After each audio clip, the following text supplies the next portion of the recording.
The remains of police officer Rand Gvili, held in Gaza for over 840 days, have been identified and will be returned for burial, the military said in a statement. Gvili's recovery could pave the way for a limited reopening of the Rafah crossing between Gaza and Egypt, the devastated enclave's main gateway to the outside world, in line with Israeli pledges. The Palestinian Committee of Technocrats backed by the U.S. to administer Gaza has said the border crossing would open this week. A government spokesperson had no immediate comment when asked when the border crossing would be reopened. The remains of Gvili's had been held in Gaza since he was killed during Hamas attack on October 7, 2023, when the Palestinian militant group led an attack on southern Israeli communities, triggering a 2-year Israeli offensive. Here is the detailed report.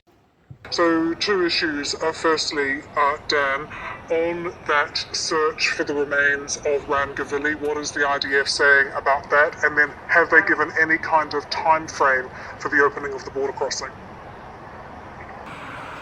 Yeah, I think these two issues are probably linked, and one had been holding up the other. Rand Gvili's body was the last remaining hostage body in Gaza. There wasn't really ever a clear explanation of why his body had not been returned at the end of last year when the other remaining hostage bodies were released by Hamas.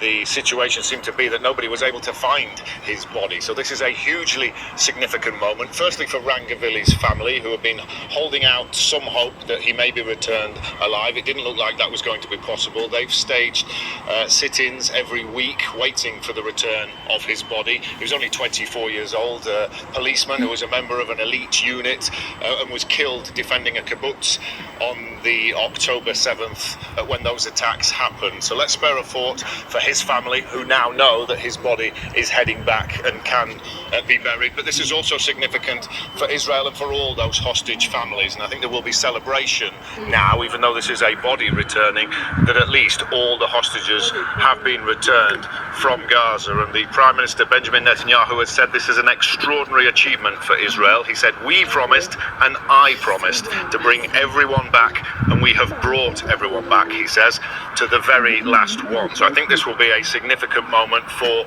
all Israelis who have been waiting for the return of hostages, but it does have a wider significance. Israel had been delaying perhaps reopening the Rafah crossing, saying that it couldn't move to the next stage of the ceasefire while there were outstanding issues such as the location of Rand Gvili's body. It's been a huge operation over the weekend. Not clear exactly what led to the bit of intelligence that enabled the Israel Defense Forces to finally find and identify his body.